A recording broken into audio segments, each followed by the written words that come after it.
అన్నమయ్య జిల్లా రాయచోటి పట్టణంలోనే కేరామాపురం నుండి మంగల్ కాలనీ మీదుగా మదనపల్లి రోడ్డు వరకు 54.19 లక్షల ఖర్చుతో టీడీపీ నాయకుడు మాజీ కౌన్సిలర్ చెంగా ఈశ్వరయ్య నిర్మించిన నూతన సీసీ రోడ్డును ప్రారంభించిన రాష్ట్ర రవాణా యువజన క్రీడా శాఖ మంత్రి మండిపల్లి రాంప్రసాద్ రెడ్డి. ఈ కార్యక్రమంలో ఏపీఐఏసీ డైరెక్టర్ కొండా భాస్కర్ రెడ్డి, ఫారెస్ట్ డైరెక్టర్ రెడ్డయ్య యాదవ్ మరియు పట్టణ టీడీపీ నాయకులు, కార్యకర్తలు పాల్గొన్నారు. ఈ సందర్భంగా వారు మంత్రికి గజమాలతో, బాణసంచాలతో ఘన స్వాగతం పలికారు. అందరికీ నమస్కారం.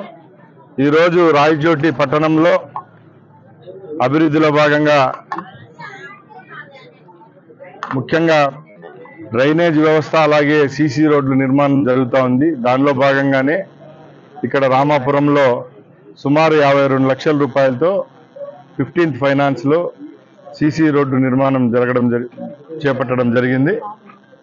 ముఖ్యంగా ఈ ప్రభుత్వం ఏర్పాటైన తర్వాత గ్రామసీమల్లో అయితేనే మున్సిపాలిటీల పరిధిలో 15th ఫైనాన్స్ గత ప్రభుత్వంలో అడపాదడపా ఇచ్చిన గ్రాంట్లన్నిటినీ మా ప్రభుత్వం వచ్చిన తర్వాత బిల్లులు చెల్లించి 15th ఫైనాన్స్లో అభివృద్ధి పథకాలు తీసుకొని రావడం జరిగింది. దానిలో భాగంగానే ఈరోజు మున్సిపాలిటీల పరిధుల్లో కూడా సీసీ రోడ్ల నిర్మాణం జరుగుతూ ఉంది.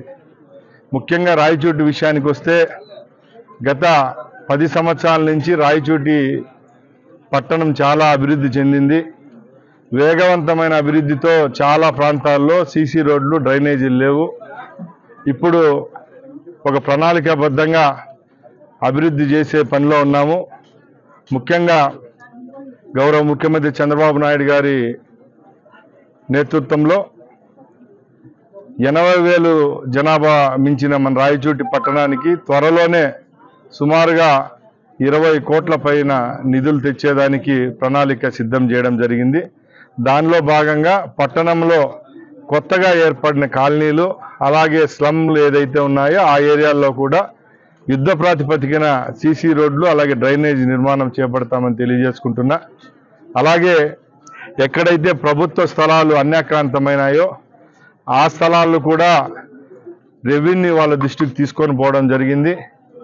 కలెక్టర్ యొక్క నేతృత్వంలో వచ్చే వారంలోనే దానికి ఒక కమిటీ వేస్తున్నాం. దానిలో భాగంగా 5 సెంట్లు పైన ఎక్కడైనా అన్యాక్రాంతమయ్యి లేకపోతే వేరే వాళ్ళ ఆధీనంలో ఉన్న భూములను కూడా ప్రభుత్వం మున్సిపాలిటీ పరిధిలోకి తీసుకొని వచ్చి అక్కడ చిన్న పార్కులను కూడా ఏర్పాటు చేసేదానికి చర్యలు తీసుకుంటామని తెలియజేసుకుంటున్నా. ఇప్పుడు రాయచోటి పట్టణానికి సంబంధించి కరెంటు విషయంలో గతంలో పోలిస్తే ఇప్పుడు చాలా మార్పు వచ్చింది. ఈ ప్రభుత్వం ఏర్పాటైన తర్వాత ఎక్కడైతే లో వోల్టేజ్ సమస్యలు ఉన్నాయో అక్కడ కూడా కొత్త ట్రాన్స్ఫార్మర్లు పెట్టడం జరిగింది. ముఖ్యంగా కొత్తపల్లి ప్రాంతం ఏదైతే ఎక్కువ జనసాంద్రత ఉందో ఆ ప్రాంతంలో కూడా ఈ చర్యలు తీసుకోవడం జరిగింది.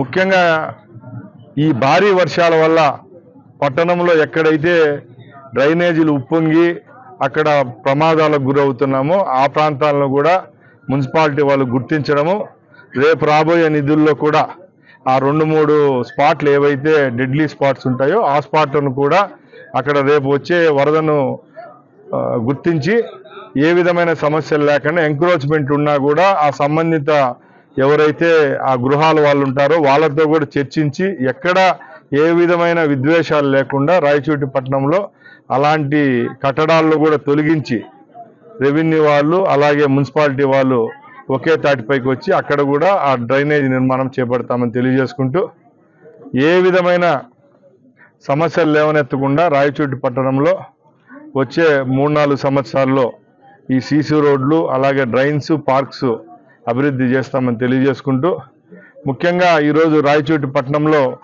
ఏ ప్రాంతాలకైతే వెలిగిల్లు నీళ్ళు వస్తున్నాయో ఆ ప్రాంతాలకు కూడా ముఖ్యంగా గత ప్రభుత్వంలో అనాగరిక చర్యలు వాళ్ళు ఏమంటే ఆ రోజు రాయచోటి పట్టణంలో ఎన్ని ట్యాప్ కనెక్షన్లు ఉన్నాయి, ఇక్కడ స్టోరేజ్ కెపాసిటీ నీళ్లకు ట్యాంకులు ఎన్ని ఉన్నాయి, దానికి సంబంధించి సరైన ప్రణాళిక లేకుండా ఆ ప్రభుత్వంలో జరిగిన టెండర్లు కూడా అవి టెండర్లుగానే మిగిలిపోవడం, ఆ పైప్ లైన్ వర్కులు కూడా జరగకపోవడంతోనే ఈరోజు 2 రోజులకో 3 రోజులకో నీళ్ళు వచ్చే పరిస్థితి. కాబట్టి వెలిగిల్లు ప్రాజెక్టు నుంచి రాయచోటి పట్టణానికి సింగిల్ లైన్ ఒకటే ఉండడం ద్వారానే ఈరోజు సమస్య లేవనెత్తుతోంది.